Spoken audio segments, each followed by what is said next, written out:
कहा मुझे। तो हम आपकी भी इंसेंट बजा देंगे।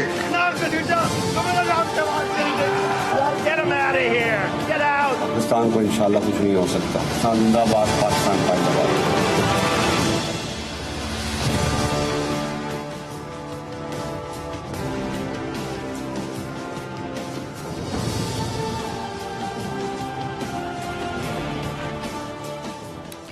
जी अस्सलाम वालेकुम। प्रोग्राम में आज दो टॉपिक्स के हवाले से बात करेंगे। सबसे पहले वजीर आजम इमरान खान का दौरा रशिया ने आज ही यूक्रेन के साथ जंग का आगाज कर दिया है, यूक्रेन को इन्वेड कर दिया है, और वो भी ऐसे मौके पे कि जब कल रात ही पाकिस्तानी वक्त के मुताबिक वजीर आजम इमरान खान रशिया पहुंचे हैं और 1999 के बाद पहली दफा कोई पाकिस्तान का प्राइम मिनिस्टर रूस गया है। तो डिप्लोमेटिक टर्म्स में इसका मतलब क्या है और क्या वजीर आजम इमरान खान की रूस जाने की जो टाइमिंग है वो इंपॉर्टेंट है, क्योंकि एक तरफ ये अनप्रेसिडेंटेड है डिप्लोमेटिक हिस्ट्री में और बायलैटरल रिलेशंस में कि एक मुल्क ने दूसरे मुल्क के सबरा को या दूसरी हुकूमत के सबरा को मदऊ कर रखा हो, और जिस वक्त वो पहुंचे आपके मुल्क में तो उसी वक्त जो मेजबान मुल्क है वो किसी जंग का आगाज कर दे। सो इसका मतलब क्या लिया जा सकता है वजीर आजम इमरान खान के दौरा रूस की टाइमिंग, जबकि यूक्रेन को जंग का जो है वो सामना है रशिया की तरफ से।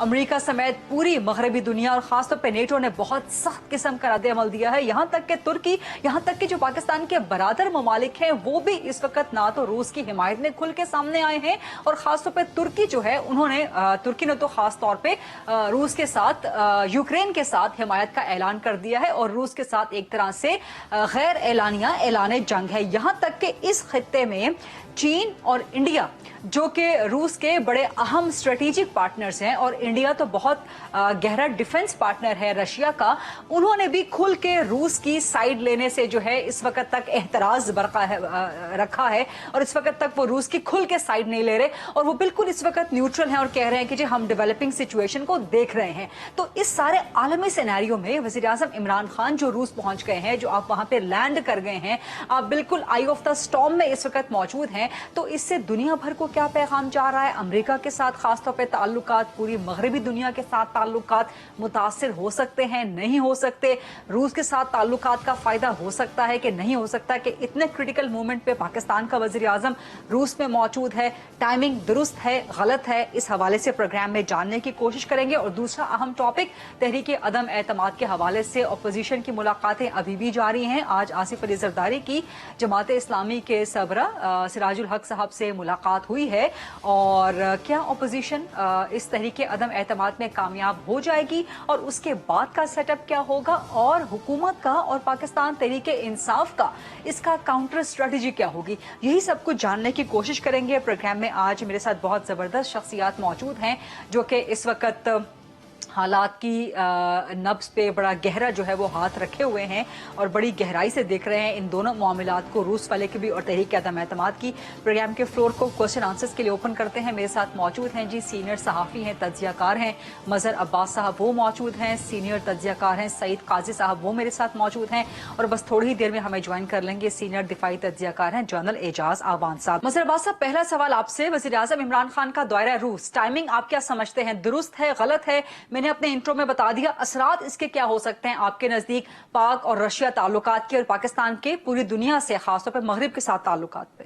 रूस जाने से पहले वजीर आजम चीन गए थे जी, और जाहिर है चीन हमारा ट्रस्टेड फ्रेंड है, आज से नहीं, पिछले आप समझ लें कि 60-70 जब से चीन के साथ हमारे ताल्लुकात हमेशा से ही रहे हैं, इस तरह के रहे हैं, तो वो एक हमारा ट्रस्टेड फ्रेंड है। अब जो आज की जो इस वक्त की सिचुएशन है या पिछले चंद सालों में जो सिचुएशन डेवलप हुई है, उसमें जाहिर है चीन की इम्पोर्टेंस और ज्यादा बढ़ गई है अब। और हमारी अफगानिस्तान के, खासतौर पे अफगानिस्तान के कॉन्टेक्स्ट में अमेरिका के साथ एक तरीके से हमारी स्ट्रेन रिलेशनशिप भी रही है, स्ट्रेटेजिक रिलेशनशिप भी रही है, लव एंड हेट रिलेशनशिप भी रही है, लेकिन चीन के साथ हमारा एक ट्रस्टेड वो रहा है हमेशा से।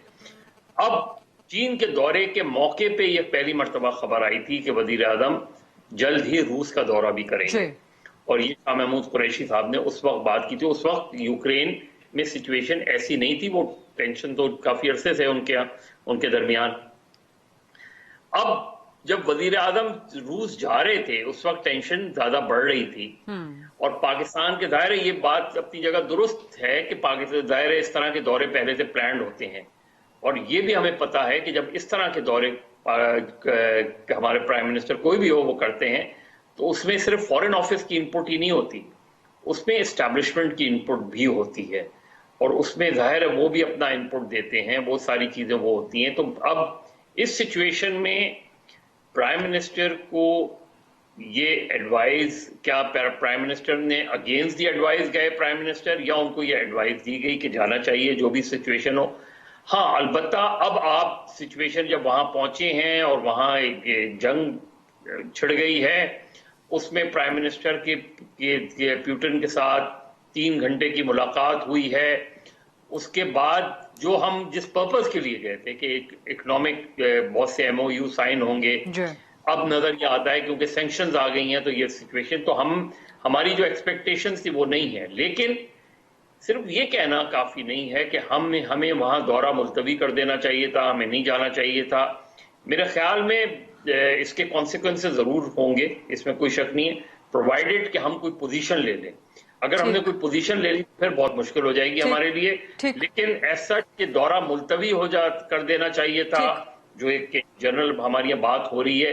मेरे ख्याल में कि हमने जब ये प्राइम मिनिस्टर ने दौरा किया है तो प्राइम मिनिस्टर ने, फॉरेन ऑफिस ने भी उनको एडवाइस की होगी, और जहां तक मेरी एजाज रहमान साहब ज्यादा बेहतर बता सकते हैं, मेरा ख्याल है एस्टेब्लिशमेंट की इनपुट भी इसमें शामिल होगी। अगेंस्ट द इनपुट गए तो वो एक अलग बात है। ठीक है मुज़र अब्बास साहब, यहाँ पर 2 चीजें, एक तो जो इन्विटेशन पाकिस्तान को एक्सटेंड हुई थी वो बिल्कुल आपने दुरुस्त कहा कि चाइना के विजिट के दौरान ही हुई थी, और उससे पहले कहीं पर भी ये दूसरा शेड्यूल नहीं था, और उस वक्त भी यूक्रेन का क्राइसिस तकरीबन इसी इंतहाई संगीन सम की तरफ बढ़ रहा था, और सबको खतरा था कि ये कहीं ना कहीं रोल ऑन हो सकता है एक जंग की सूरत में। उसके बावजूद दफ्तर खारजा का एडवाइस, दफ्तर खारजा की सिचुएशन, उनकी कंडीशन, उनकी एडवाइस क्वेश्चनेबल है। बट सईद काजी साहब, मैं आपसे सवाल ये करना चाह रही हूँ कि वज़ीर आज़म इमरान खान का दौरा रूस, टाइमिंग के हवाले से आप क्या कहते हैं? दुरुस्त है, गलत है? यूक्रेन की जंग को लेके इसके असरात क्या हो सकते हैं हमारे रूस के साथ ताल्लुकात पे, और खासतौर पे हमारे अमेरिका और सारी मगरबी दुनिया के साथ ताल्लुकात पे? देखिए, हमारी ये जो क्राइसिस हुआ है इससे बहुत पहले का दौरा शेड्यूल्ड था, और इसमें बड़ी इंपॉर्टेंट चीजें हमने, जो हमारी गैस पाइपलाइन से लेके और बहुत से मामलात, और सबसे अहम मामला ये था कि अब रूस एक इम्पॉर्टेंट प्लेयर बन गया है, ये जो अफगानिस्तान वाला मामला है, क्योंकि आप जानते हैं कि वहाँ उनकी जो बॉर्डर भी है और ये मुख्तलिफ नेशनैलिटीज इधर से लेके उधर तक फैली हुई हैं। एक सिचुएशन एस्केलेट हुई, बुनियादी तौर पर इसको एस्केलेट करने में अमेरिका का हाथ ज्यादा था, और वो एक घेरा डाल रहे थे, लेकिन ये अब वो रूस नहीं रहा जो निज़ाम के बाद कमजोर हो गया था। तो मेरे ख्याल में ये प्राइम मिनिस्टर साहब ने फैसला किया, वो मीडिया से वहाँ बात नहीं कर रहे सेंसिटिविटी की वजह से, लेकिन मैं समझता हूँ कि एक सिचुएशन जरूर क्रिएट हुई है, मगर ये दौरा होना चाहिए था। रहा वेस्ट का सवाल, वेस्ट हो कोई मुल्क हो, उनके अपने मफादात होते हैं। पाकिस्तान में अमेरिका और वेस्ट के जो मफादात हैं इतने हमारे उनके यहाँ नहीं है, ये हमें अंदाजा नहीं होता, ना ही हमारे हुक्मरान तबके को अंदाजा होता है, क्योंकि यहाँ हम उनकी सबसे बड़ी मंडी है, जहाँ से बड़ा माल निकालते हैं, $1 के बदले $14 लेके जाते हैं डायरेक्ट फॉरेन इन्वेस्टमेंट के चक्कर में। एक सिचुएशन है, पुरानी याद है, रिसेशन आया हुआ है, एक बात हुई, मगर जाना चाहिए था, क्योंकि जो नए ब्लॉक्स इमर्ज कर रहे हैं वो उसमें चाइना सबसे इम्पोर्टेंट प्लेयर है, और वो हलीफ है रूस का, और हमें भी अफगानिस्तान में अमन के ज़मन में हमें रूस की मदद दरकार है। जो हुआ वो हमने ट्रिगर नहीं किया, और खुद अब आप अमेरिका की आप देख लें, अमेरिका के जो बाइडेन साहब कहते हैं जी सब मिलकर दुआ करें कि जो है यूक्रेन के अवाम अल्लाह ताला उन्हें महफूज रखे, तो वो उन्होंने एडवांसमेंट की, उन्होंने रूस को घेरने की कोशिश की, मगर रूस अब थोड़ा संभल चुका है।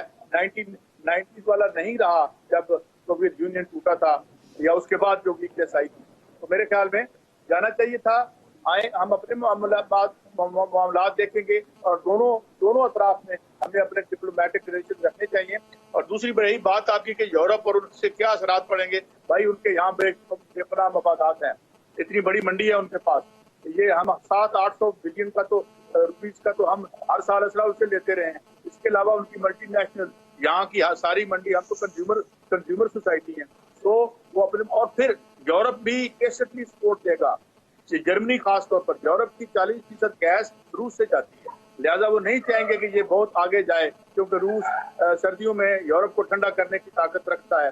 ابھی آج ہی بیان آیا ہے جرمنی کا کہ یہ ہمارے پاس 3-4 ہفتوں کے ریزرو موجود ہیں گیس کے، تو یہ آہستہ آہستہ فیڈ آؤٹ ہو جائے گا، ہمارا دورہ بھی مکمل ہو جائے گا۔ تو میرے خیال میں کوئی ایسا بڑا بلنڈر نہیں ہوا، میں اس کو اس طرح نہیں دیکھتا۔ جی غریدہ، ٹھیک ہے جنرل اعجاز عوان صاحب، سر آپ کیا کہتے ہیں؟ آپ ایگری کرتے ہیں سعید قاضی صاحب سے؟ آپ کو لگتا ہے کہ ٹائمنگ غلط تھی، اس کو مؤخر کر دینا چاہیے تھا، خاص طور پہ چین کے دوران ہی یہ دورہ جو ہے ہمیں آفر ہوا تھا، اس کی انویٹیشن ایکسٹینڈ کی گئی تھی، سو ہم ذرا دانش مندی کا، دوراندیشی کا مظاہرہ کرتے ہوئے تھینک یو بول دیتے اور بعد میں آنے کا کہہ دیتے؟ پلس اس کے اثرات کیا ہوں گے؟ جیسا مظہر عباس صاحب کہتے ہیں کہ ان پٹ ایڈوائس صرف آپ کو فارن آفس کے نہیں ہوتی، بلکہ آپ کو اسٹیبلشمنٹ کی، سیکیورٹی کی ایڈوائس بھی ہوتی ہے، سو وہاں سے بھی کوئی ایڈوائس ہوگی، اس ایڈوائس کے مطابق گئے ہیں یا اس ایڈوائس کے اگینسٹ گئے ہوں گے اس وقت prime minister Russia? Thank you very much Gharida. میرے خیال میں جہاں تک میری انفارمیشن ہے، it's not first hand, it is second hand, but بل واسطہ نہیں ہے، بلا واسطہ ہے۔ تو بات یہ ہے کہ بریفنگ ہوئی تھی اور فورن آفس کی ان پٹ شامل تھیں، انٹیلیجنس ان پٹ شامل تھیں، بلکہ یہاں تک یہ بریفنگ کوئی 3 گھنٹے سے زیادہ چلی، اور اس میں پرائم منسٹر آف پاکستان کو رشین جو پریس ہے اس کی سینسٹیوٹی سے بھی آگاہ کیا گیا تھا، اور جو ہمارے بائیلیٹرل ریلیشنز یوکرین کے ساتھ ہیں اور جو معاہدے ہیں اور جو ہمارے ڈیفنس ایگریمنٹس ہیں، ان تمام کی باتیں ہونے کے باوجود انہیں ایڈوائز کیا گیا کہ یہ پوسٹ پون کرنا وزٹ اتنا مفید نہیں ہوگا جتنا کہ اس کو ایکچولائز کر دینا مفید ہوگا۔ تو لہذا جو یوکرین اور رشیا کے تعلقات ہیں وہ نہ ہمارے پیدا کردہ ہیں، نہ ہم نے ان کو بڑھاوا دیا ہے، نہ ہمارے نہ جانے سے وہ رک سکتے تھے۔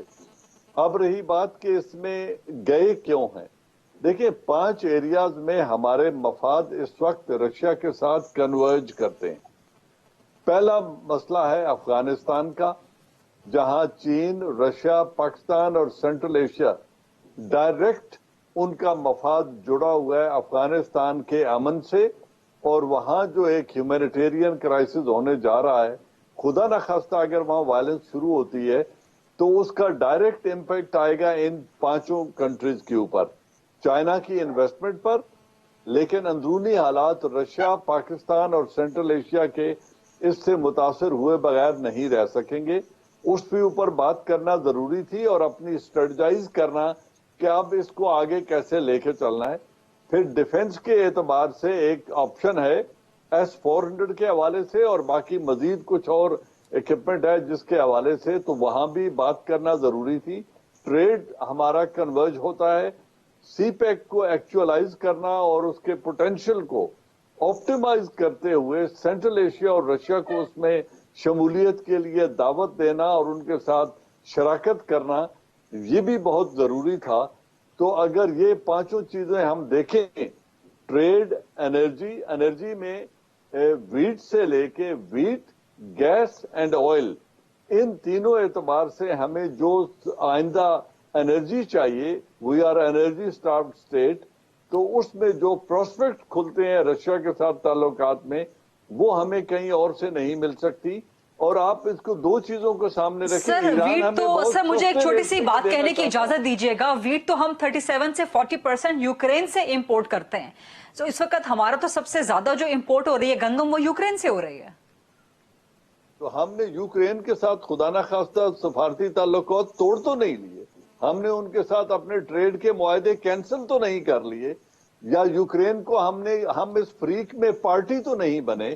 وہاں پرائم منسٹر لیکن سر جب ہم ایک وار زون میں ایک وار کیپٹل میں، آئی آف دا سٹارم میں ایک جگہ پر موجود ہیں جس کو پوری دنیا انویژن کہہ رہی ہے، یہاں تک کہ خطے میں جو سب سے بڑے حلیف ہیں، سعید قاضی صاحب نے بھی کہا، میں نے بھی پہلے عرض کی، چائنا اور انڈیا، وہ بھی کھل کے روس کا ساتھ نہیں دے رہے، وہ بالکل نیوٹرلائز ہیں، وہ کہہ رہے ہیں جی ہم ڈیولپنگ سچویشن کو دیکھیں گے۔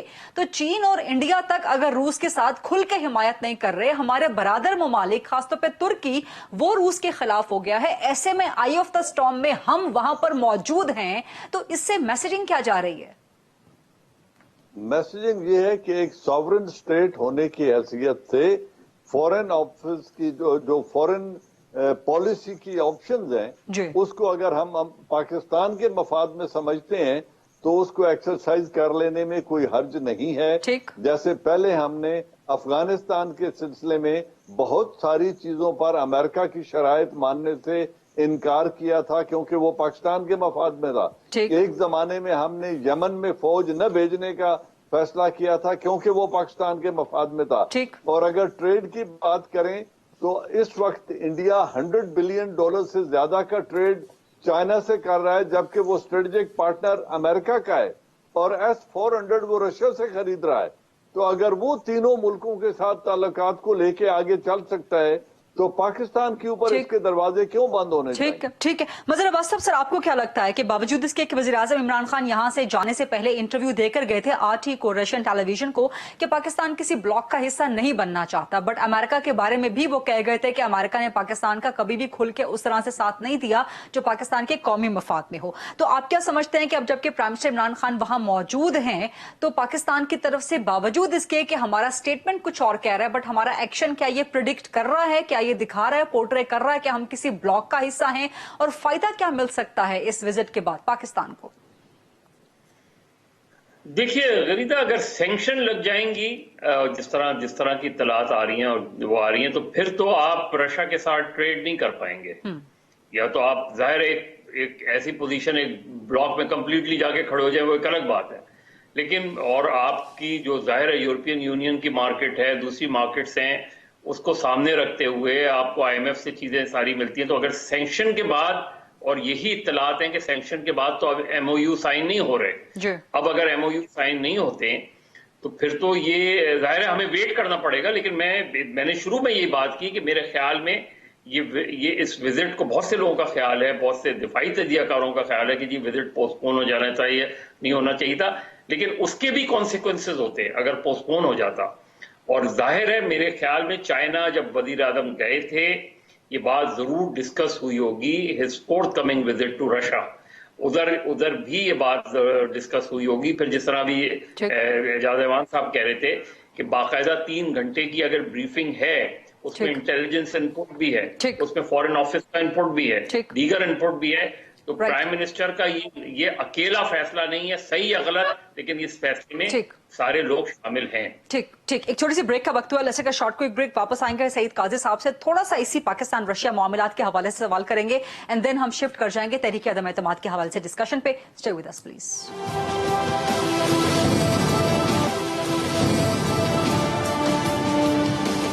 जी welcome back after the break. आज प्रोग्राम में हम बात कर रहे हैं वज़ीर-ए-आज़म इमरान खान के दौरा रूस, इसके असरात क्या हो सकते हैं, और तहरीक अदम एतमाद के हवाले से मेरे साथ आज मौजूद हैं जनरल एजाज अहमान साहब, मजहर अब्बास साहब और सईद काजी साहब। सईद काजी साहब, MOUs के बारे में कहा जा रहा था कि पाकिस्तान और रशिया के दरमियान साइन किए जाएंगे, तिजारत के हवाले से, ट्रेड के हवाले से, कुछ डिफेंस की खबरें आ रही थी। खासतौर पर यहाँ पर बड़ा एक ड्रम बीटिंग करके गई थी कि जी एक गैस पाइपलाइन के हवाले से मुआहिदा हो जाएगा। लेकिन जैसे ही रशिया ने इन्वेजन की यूक्रेन की, उसके बाद सारा मामला जो है वो उलट गया और अब कहा गया कि जी MOU साइन नहीं होंगे। तो जब MOU साइन नहीं हो रहे तो इसके बाद आपको क्या लगता है कि पाकिस्तान को फायदा क्या होगा इस विजिट में से? देखिए, पहली बात तो ये है कि ये जो यूरोप है, जो इतना वो रिलायंट है रशिया पर, जिस तरह मैंने पहले अर्ज किया गैस के हवाले से, तो वो यहाँ पे सिंबॉलिक किस्म की सैंक्शंस ही लगेंगी। दूसरी बात ये है कि इसको भी बड़ा हम ओवर एम्फसाइज करते हैं। हमने क्या लिया, जो हमने अमेरिका के कैंप में पिछले 30, 50, 60 साल गुजारे हैं, तो क्या मिला? $130 बिलियन का loan, begging bowl, new liberal economic project का हिस्सा बन के बर्बाद किया हमने अपनी आवाम को।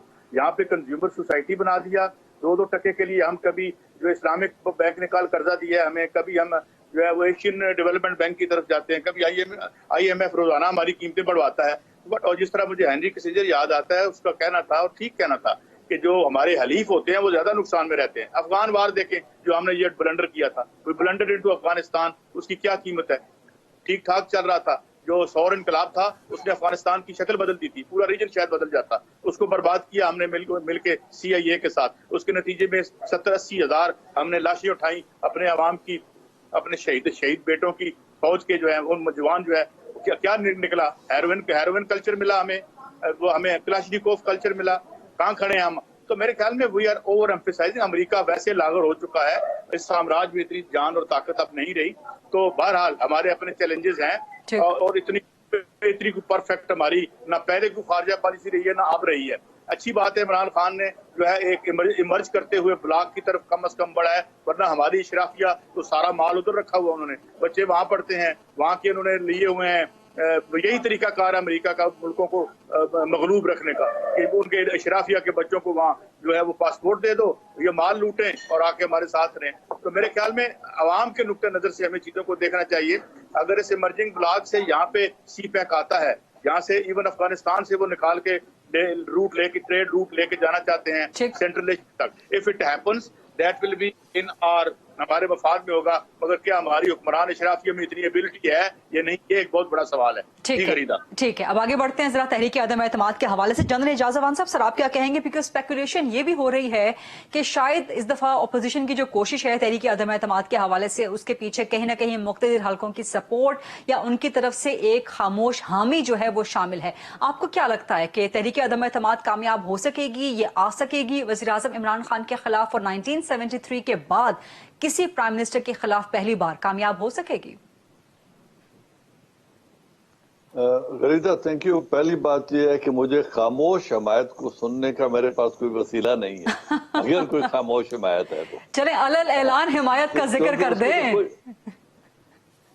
नहीं, मैं सिर्फ इतना कह रहा हूं कि पाकिस्तान को जितनी स्टेबिलिटी की आज जरूरत है, पॉलिटिकल स्टेबिलिटी की, इसमें मेरे ख्याल में जिस तरफ आप इशारा कर रही हैं वहां से कोई मदद किसी को नहीं मिलेगी, क्योंकि पाकिस्तान की हुकूमत और अदारे चाहेंगे कि मुल्क में पॉलिटिकल स्टेबिलिटी रहे। डेमोक्रेसी पिछले 13.5 साल से ठीक ट्रैक पे चल रही है। एक सवाल की इजाजत दीजिए। आपने कहा कि जहां पे इशारा है वहां से मदद किसी को नहीं मिलेगी, ये किसी को, इसमें दोनों फरीक शामिल हैं, अपोजिशन भी और हुकूमत भी, या सिर्फ अपोजिशन का आप जिक्र कर रहे हैं? नहीं, हुकूमत के तो मातहत है ना अदारा, उनको तो मदद करना कोई एहसान नहीं है, वो उनकी सोन ड्यूटी है, वो मदद करेंगे हुकूमत की, उनका फर्ज है। हुकूमत के साथ खड़े होना तो अदारों की या स्टेट की रिस्पॉन्सिबिलिटी है। लेकिन जो अपोजिशन है, जो इनस्टेबिलिटी क्रिएट करना चाहते हैं, जिस सब्जेक्ट पे अभी हम बात कर रहे थे, आप मुझे बताइए इन एनवायरमेंट में आज अगर हुकूमत उसको बदल दिया जाता है और जो अपोजिशन पार्टीज हैं जिनके नुक्ता नजर में इतना बड़ा तजाद है, फॉर एग्जांपल पीपल्स पार्टी चाहती है कि अगर अदम एतमाद हो भी जाए तो पार्लियामेंट को अपना वक्त पूरा करना चाहिए। नून चाहती है कि नहीं, फौरन डिसॉल्व करके नए इंतखाबात में जाना चाहिए। चौधरी परवेज इलाही शायद ये चाहेंगे कि अगर उनको कोई बड़ी ऑफर की जा रही है, जिस तरह मीडिया में खबरें हैं, तो वो भी 1.5 साल के लिए चीफ मिनिस्टर रहना चाहेंगे। वो ये नहीं चाहेंगे कि आज मैं आपके साथ शामिल होता हूं, हुकूमत से अलग होता हूं, आप हुकूमत गिरा दो और फिर मैं आपके साथ आके बैठ जाऊंगा कि आप मुझे क्या देते हो। तो इन चीजों को अगर सामने रखें तो मुझे नहीं लगता कि अदम एतमाद कामयाब होने जा रहा है। Okay, very insightful insight. Mazhar Abbas साहब, आप क्या समझते हैं कि तहरीक अदम एतमाद के लिए अपोजिशन इस वक्त किस स्टेज पे खड़ी है? कामयाब हो सकेगी इसे कामयाब करवाने में? और अगर ये कामयाब हो जाती है तो वजीर आज़म इमरान खान क्या करेंगे? खामोशी से घर बैठ जाएंगे, किताबें लिखना शुरू कर देंगे, किताबें पढ़ना शुरू कर देंगे, क्रिकेट की कमेंट्री शुरू कर देंगे, चुप करके बैठ जाएंगे? मजहर अब्बास साहब। देखिए गरीदा, अव्वल तो ये कि मुझे तो पता नहीं, बहरहाल हर किसी का अपना राइट होता है, लेकिन ऑपोजिशन का ये पूरी मूव मेरी कम से कम समझ से बालातर है। और मुझे इन एनी केस अगर ऑपोजिशन जीत भी जाती है तो opposition will be the loser, ultimate loser. और उसकी बड़ी बेसिक सी वजह है कि एक तो बर्डन उस साल 1.5 साल का या 3-6 महीने का वो बर्डन आ जाएगा फिर ऑपोजिशन के ऊपर, जो उस वक्त डायरेक्टली या इनडायरेक्टली हुक्मरान होंगे और इमरान खान होंगे ऑपोजिशन। और फिर अगर ये बात 1.5 साल तक गई तो फिर तो इमरान खान एक लीथल ऑपोजिशन होंगे, क्योंकि वो फिर तो आप पे सारी जिम्मेदारी होगी। और जिस तरह का क्राइसिस है वो ज़ाहिर डीपन होगा, अनसर्टेनिटी बढ़ेगी, पॉलिटिकल अनसर्टेनिटी बढ़ेगी तो इकोनॉमिक अनसर्टेनिटी बढ़ेगी, इकोनॉमिक अनसर्टेनिटी बढ़ेगी तो फिर महंगाई और बढ़ेगी, क्योंकि किसी के कंट्रोल में वो महंगाई तो नहीं रहेगी फिर। तो उसका सारा बर्डन फिर इमरान खान अपने ऊपर तो नहीं लेंगे। फिर तो वो तो बेहतर स्ट्रैटेजी तो यही थी कि आप इमरान खान को, उनकी गवर्नमेंट को महंगाई दूसरे इश्यूज के हवाले से एक्सपोज करते रहते, बट शुड हैव वेटेड کہ آپ جو ہے وہ بلدیاتی الیکشن پنجاب میں ہو رہے ہیں اس میں جائیں. یہ بھی مسئلہ ہے نا مظہر عباس صاحب کے شاید پولیٹیکل پارٹیز نون لیگ پیپلز پارٹی کسی کے وزیر اعظم نے اپنی ٹرم پوری نہیں کی، تو ہو سکتا ہے کہ شاید دیگر اپوزیشن پارٹیز کو یہ قبول نہ ہو کہ عمران خان وہ پہلے وزیر اعظم بن جائیں جو اپنی ٹرم پوری کر.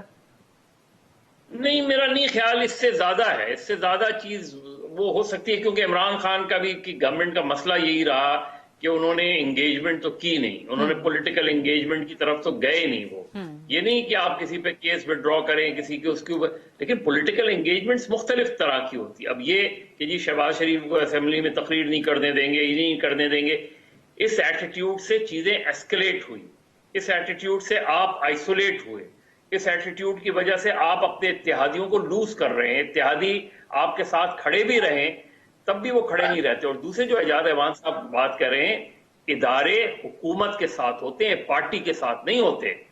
جب ادارے پارٹی کے ساتھ، اگر پارٹی کو سپورٹ کریں ڈائریکٹلی اینڈ ڈائریکٹلی، یا آپ مینوورنگ کا رول پلے کریں، تو پھر وہ ادارہ نہیں رہتا، پھر وہ ادارہ ایک حصہ بن جاتا ہے اس پوری اس کا.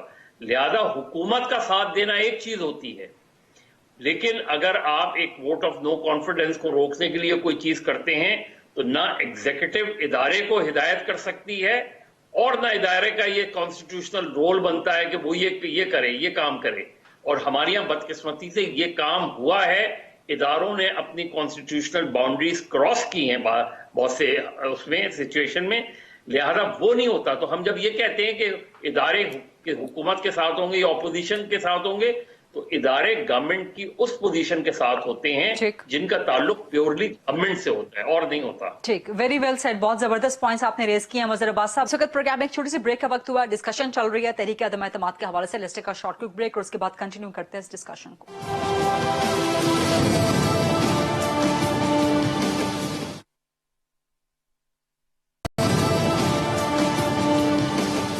جی welcome back after the break. Saeed Qazi صاحب، آپ کیا سمجھتے ہیں اپوزیشن کی تحریک عدم اعتماد آ سکے گی، کامیاب ہو سکے گی؟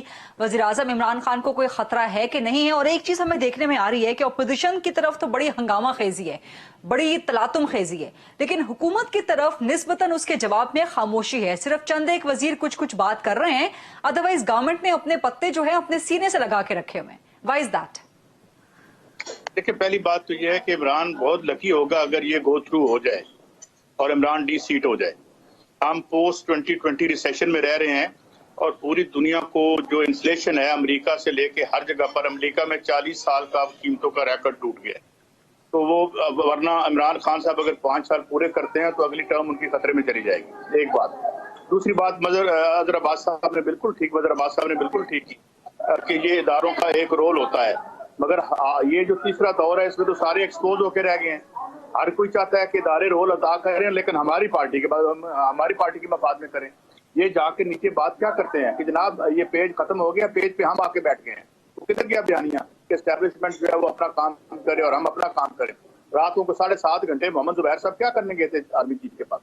تو مطلب یہ ہے کہ بیسیکلی بجائے اس کے کہ جمہوریت اسٹرینتھنڈ ہوتی، اس تیسرے مسلسل دور میں ان کی بیساکھیاں سامنے آ گئی، ان کی اپنی کمزوریاں سامنے آ گئی. اور اس کی وجہ کیا تھی؟ اس کی وجہ یہ تھی کہ دیانت اور نظریہ جب سیاست سے نکل جائے اور مالیات کا عنصر زیادہ ہو جائے تو اسی طرح کا گند پڑتا ہے جو ہو رہا ہے.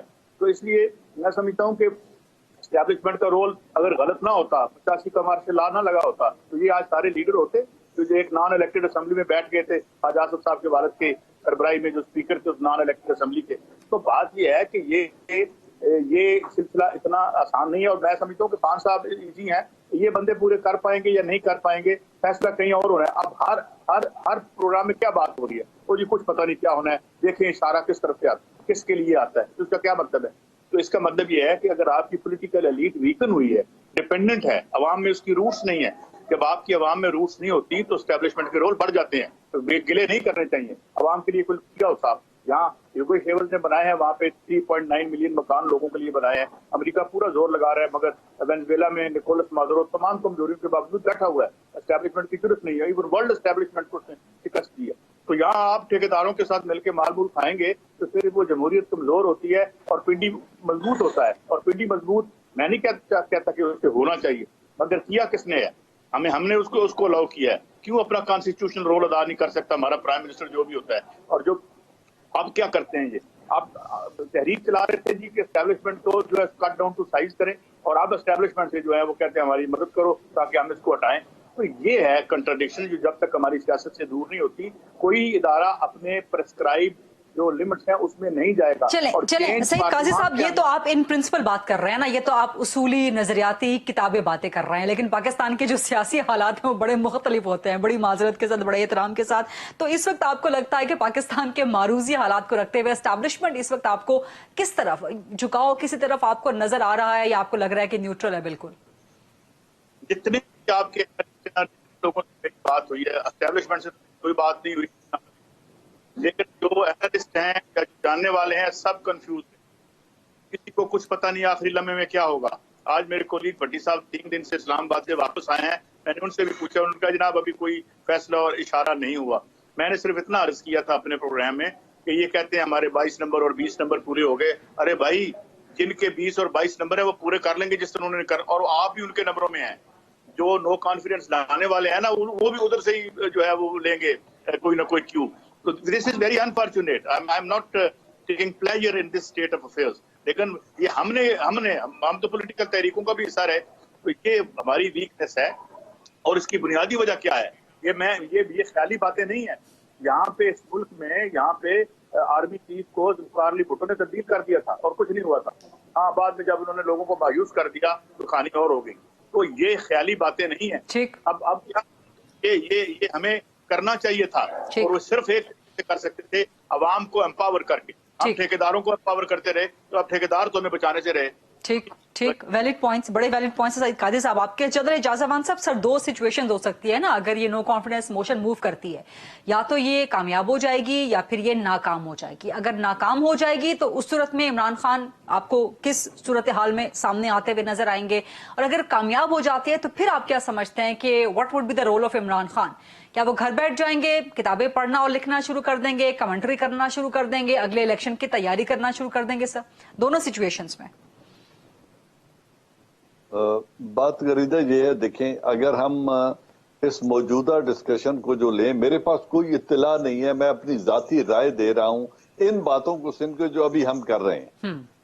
अगर इन बातों को सुने तो हम ये कहने की कोशिश कर रहे हैं डायरेक्टली और इनडायरेक्टली, जो बात हो रही है कि एस्टैब्लिशमेंट के रोल पे डिपेंड करता है कि अदम एतमाद कामयाब होगा या नहीं होगा।